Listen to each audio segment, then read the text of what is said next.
தமிழ் பேசும் மக்களின் உரிமை குரலான வீரகேசரியின் மதிய நேர செய்திகள். முதலில் தலைப்புச் செய்திகள். நீர்கொழும்பு கடற்கரையில் படகுகள் விபத்து, கரையில் ஒதுங்கிய மீனவரின் சடலம், 2 மாயம். கொழும்பு கடற்பரப்பில் கப்பலில் இருந்து விழுந்த 17 கொள்கலன்கள், மீனவர்களுக்கு கடற்றொழில் திணைக்களம் அவசர எச்சரிக்கை. நாட்டின் பல பகுதிகளில் பலத்த மழையும் காற்றும் தொடரும், நீர்ப்பாசன மற்றும் வளிமண்டலவியல் திணைக்களங்கள் எச்சரிக்கை. பாங்காக்கிலிருந்து கடத்தி வரப்பட்ட 10.6 கோடி ரூபாய் மதிப்பிலான கஞ்சா, இலங்கைக்கு கடத்தப்படவிருந்த போதைப்பொருள் இந்தியாவில் பறிமுதல். ஈரான் மீது புதிய தாக்குதல்களுக்கு அமெரிக்கா தீவிர திட்டம், டொனால்ட் ட்ரம்ப் எச்சரிக்கை.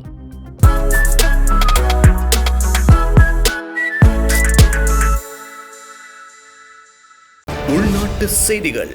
நீர்கொழும்புக்கு அருகிலுள்ள கடற்பகுதியில் பல மீன்பிடி படகுகள் விபத்துக்குள்ளானதை அடுத்து அதிலிருந்த மீனவர்களை மீட்பதற்காக இலங்கை கடற்படையும் விமானப்படையும் இணைந்து கூட்டு நடவடிக்கையொன்றை ஆரம்பித்துள்ளதாக கடற்படை ஊடக பேச்சாளர் எமது செய்தி சேவைக்கு உறுதிப்படுத்தியுள்ளார். மேலும் விபத்தில் சிக்கிய மீனவர்களை தேடும் பணிகளுக்காக விமானப்படைக்கு சொந்தமான பெல் 412 ரக ஹெலிகாப்டர் ஒன்றும் ஈடுபடுத்தப்பட்டுள்ளது. நேற்று பிற்பகல் மீன்பிடி நடவடிக்கைகளுக்காக சென்ற டிங்கி படகொன்று இவ்வாறு விபத்துக்குள்ளாகியுள்ளமை மற்றொரு மீன்பிடி படகு வழங்கிய தகவலின் மூலமே முதலில் தெரிய வந்துள்ளது. இருப்பினும் சம்பவத்தின் பின்னர் மேற்கொள்ளப்பட்ட தேடுதல் நடவடிக்கையின் போது மீன்பிடிக்க சென்ற மேலும் 3 மீன்பிடி படகுகள் காணாமல் போயுள்ளமை கண்டறியப்பட்டுள்ளது. தற்போது வரை விபத்துக்குள்ளான ஒரு படகில் இருந்த மீனவர் ஒருவரின் சடலம் நீர்கொழும்பு கடற்கரையில் ஒதுங்கியுள்ள நிலையில் அதே படகில் பயணித்த மேலும் 2 மீனவர்கள் காணாமல் போயுள்ளதாக தெரிவிக்கப்படுகின்றது.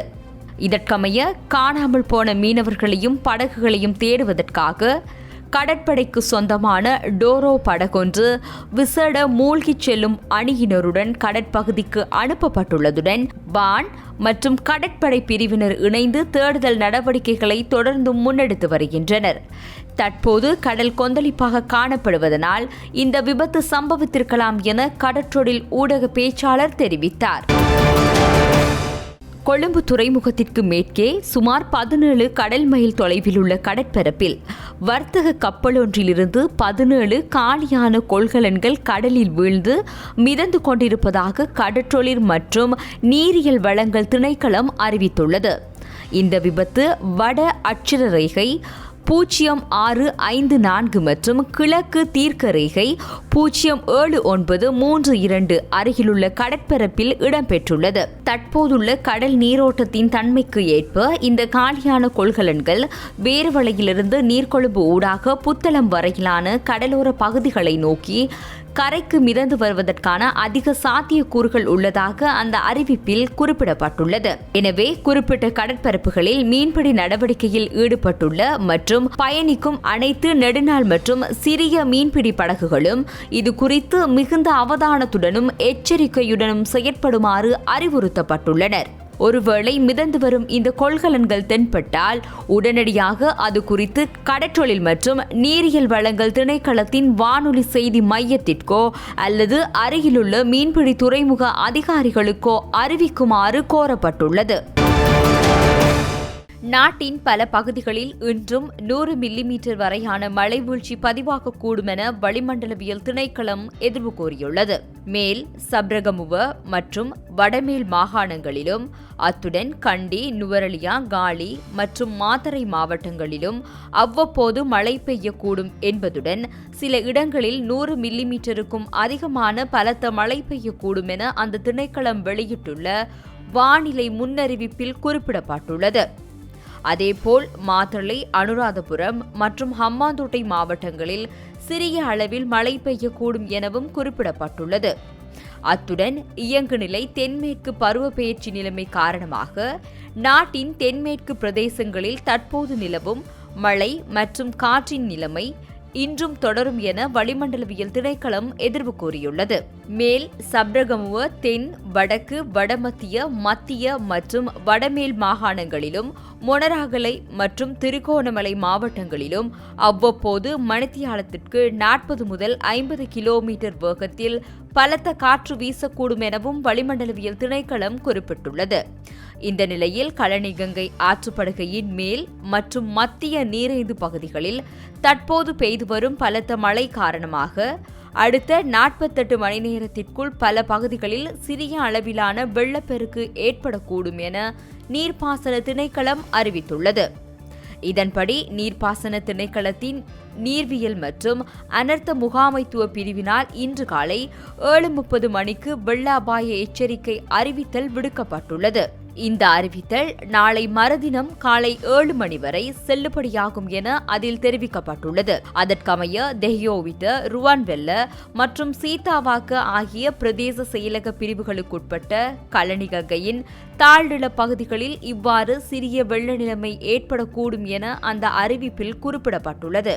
தற்போதைய வானிலை முன்னறிவிப்புகளின்படி எதிர்காலத்திலும் அதிகளவு மழை பெய்யக்கூடும் என்பதால் ஆற்றின் நீர்மட்டம் உடனடியாக உயர வாய்ப்புள்ளது. எனவே அந்த பகுதியில் வசிக்கும் பொதுமக்கள், ஆற்றை பயன்படுத்துவோர் மற்றும் அந்த பகுதிகள் ஊடாக பயணிக்கும் வாகன சாரதிகள் இந்த நிலைமை குறித்து மிகுந்த அவதானத்துடனும் விழிப்புடனும் செயற்படுமாறு நீர்ப்பாசன திணைக்களம் அறிவுறுத்தியுள்ளது. அத்துடன் சிலாபம் தொடக்கம் கொழும்பு, காலி ஊடாக மாத்தறை வரையான கடற்பிராந்தியங்களில் அடிக்கடி மழை பெய்யக்கூடும். கடற்பிராந்தியங்களில் மணித்தியாலத்துக்கு 30 முதல் 40 கிலோமீட்டர் வேகத்தில் தென்மேற்கு திசையிலிருந்து காற்று வீசக்கூடும். காங்கேசன்துறை தொடக்கம் மன்னார், கொழும்பு, காலி, ஹம்மாந்தோட்டை ஊடாக பொத்துவில் வரையான கடல் பிராந்தியங்களில் மணித்தியாலத்துக்கு 60 முதல் 70 கிலோமீட்டரிலும் கூடிய வேகத்தில் அடிக்கடி காற்று அதிகரித்து வீசக்கூடும் என தெரிவிக்கப்பட்டுள்ளது. இவ்வாறான சந்தர்ப்பங்களில் இந்த கடல் பிராந்தியங்கள் மிகவும் கொந்தளிப்பாக காணப்படும். ஆகையினால் இந்த கடல் பிராந்தியங்களுக்கு மறு அறிவித்தல் வரையில் மீனவர்களும் கடல்சார் ஊழியர்களும் செல்ல வேண்டாம் என அறிவுறுத்தப்படுகின்றனர். திருகோணமலை தொடக்கம் முல்லைத்தீவு ஊடாக காங்கேசன்துறை வரையான கடற்பிராந்தியங்களில் மணித்தியாலத்திற்கு 50 முதல் 60 கிலோமீட்டரிலும் கூடிய வேகத்தில் இடைக்கிடையே காற்று அதிகரித்து வீசக்கூடும். இவ்வாறான சந்தர்ப்பங்களில் இந்த கடல் பிராந்தியங்கள் சற்று கொந்தளிப்பாக காணப்படும். இந்த கடல் பிராந்தியங்களுக்கு செல்லும் மீனவர்களும் கடல்சார் ஊழியர்களும் அவதானத்துடன் செயற்படுமாறு கேட்டுக் கொள்ளப்படுகின்றனர். மன்னார் தொடக்கம் கொழும்பு, காலி, ஹம்மாந்தோட்டை ஊடாக பொத்துவில் வரையான கடற்பிராந்தியங்களில் கடல் அலையானது 2.5 முதல் 3 அடி உயரத்திற்கு மேலெழக்கூடும் என வளிமண்டலவியல் திணைக்களம் தெரிவித்துள்ளது. தாய்லாந்திலிருந்து நாட்டுக்கு கடத்தப்பட்ட பெருமளவிலான கஞ்சா பறிமுதல் செய்யப்பட்டுள்ளது. தாய்லாந்தின் பாங்காக்கிலிருந்து அண்மையில் UL-405 என்ற விமானம் மூலம் நாட்டை வந்தடைந்துள்ளது. இந்த சரக்கு அன்பளிப்பு பொட்டலமாக வந்தடைந்த நிலையில் நேற்று அங்கீகரிக்கப்பட்ட நபரின் முன்னிலையில் சோதனைக்குட்படுத்தப்பட்டது. இதன்போது உலோகம் அல்லது தகர பாத்திரங்களுக்குள் பொலித்தீன் பைகளில் மறைத்து வைக்கப்பட்டிருந்த போதைப் பொருட்கள் என சந்தேகிக்கப்படும் பொருட்கள் கண்டறியப்பட்டன. உரை பைகளுடன் சேர்த்து 10 கிலோகிராமுக்கும் அதிக எடையுடைய கஞ்சா போதைப் பொருட்கள் அதில் காணப்பட்டமை தெரிய வந்துள்ளது. இதன் சந்தை மதிப்பு 10,60,80,000 ரூபாய் என கணக்கிடப்பட்டுள்ளது. இதேவேளை ராமநாதபுரம் மாவட்டம் உச்சுப்புலி அருகேயுள்ள தமிழகம் புதுமடம் கடற்கரையிலிருந்து இலங்கைக்கு கடத்தப்படவிருந்த 292 கிலோகிராம் கஞ்சாவை போலீசார் நேற்று பறிமுதல் செய்துள்ளனர். சம்பவம் தொடர்பில் 3 பேர் கைது செய்யப்பட்டுள்ளனர். ராமநாதபுரம் மாவட்டம் உச்சுப்புலி அருகேயுள்ள புதுமடம் கடற்கரையிலிருந்து இலங்கைக்கு போதைப்பொருள் கடத்தவிருப்பதாக போலீசாருக்கு ரகசிய தகவல் கிடைத்ததை அடுத்து புதுமடம் கடற்கரை பகுதியில் போலீசார் கண்காணிப்பு பணியில் ஈடுபட்டுள்ளனர். அப்போது அந்த பகுதியில் வந்த சிறிய லொரி ஒன்றை நிறுத்தி சோதனையிட்டுள்ளனர். அதில் 146 மூடைகளில் 30 லட்சம் இந்திய ரூபாய் மதிப்பிலான 292 கிலோ கஞ்சா இருந்ததும் இவற்றை இலங்கைக்கு கடத்தவிருந்ததும் தெரியவந்துள்ளது. இதனை அடுத்து கஞ்சாவை பறிமுதல் செய்த போலீசார் அந்த லொரியில் பயணித்த ராமநாதபுரம் பகுதியைச் சேர்ந்த 3 பேரை கைது செய்துள்ளமை குறிப்பிடத்தக்கது.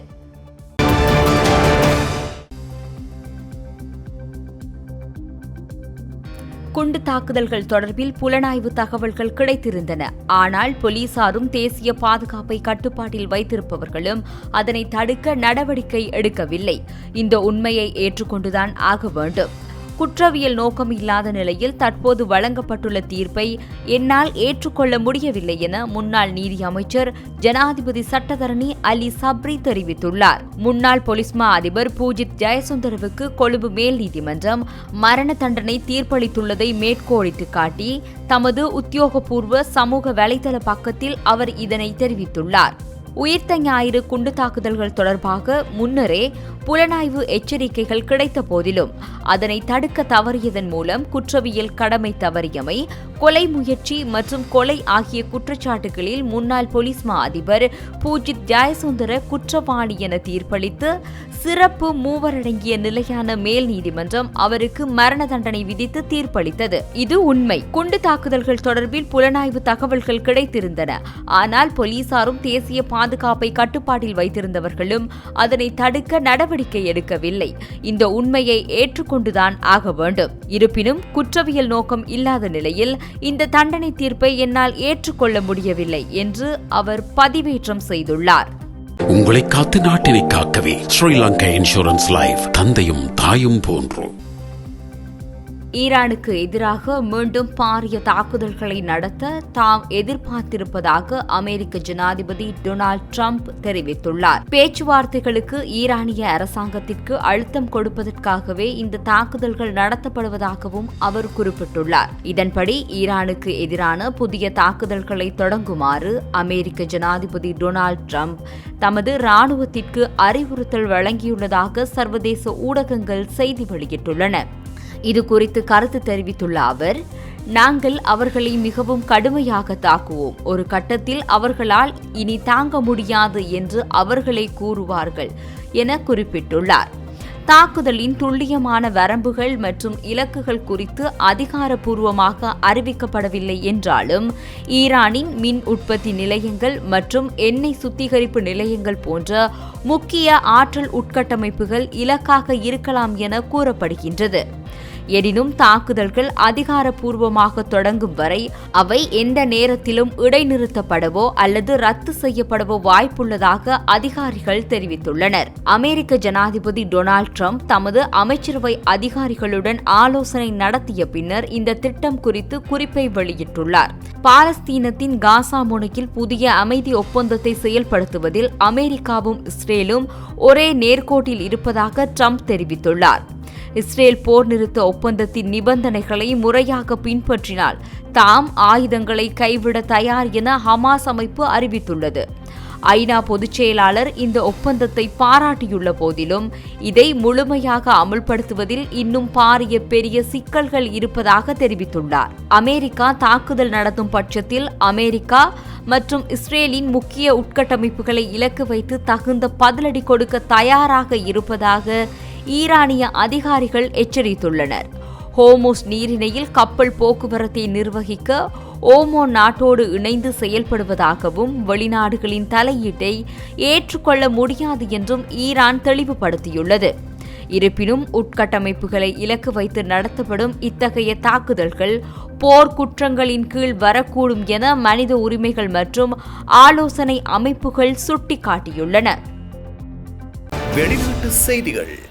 ஸ்பெயினின் வட ஆபிரிக்க பகுதியான செயுட்டா எல்லை வழியே சுமார் 60,000 அகதிகள் மற்றும் குடியேற்றவாசிகள் மொரோக்காவிலிருந்து நுழைந்த சம்பவம் பெரும் சர்வதேச பரபரப்பை ஏற்படுத்தியுள்ளது.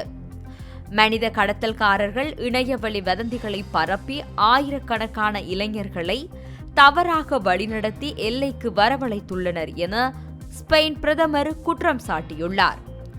சமீபத்தில் ஸ்பெயின் உச்ச நீதிமன்றம் கடல் வழியே வரும் அகதிகளை உடனடியாக திருப்பி அனுப்ப முடியாது என அளித்த தீர்ப்பை எல்லைகள் திறக்கப்பட்டு விட்டன என்பது போல கடத்தல் கும்பல் தவறாக பரப்பியுள்ளது. இந்த நிலையில் கடலில் நீந்தி வர முயன்ற போது எல்லையில் ஏற்பட்ட நெரிசலில் சிக்கி இதுவரை 34 முதல் 57 பேர் வரை உயிரிழந்துள்ளனர். எல்லையை பாதுகாக்க கூடுதல் காவல்துறையினரும் இராணுவ படைகளும் குவிக்கப்பட்டுள்ளனர்.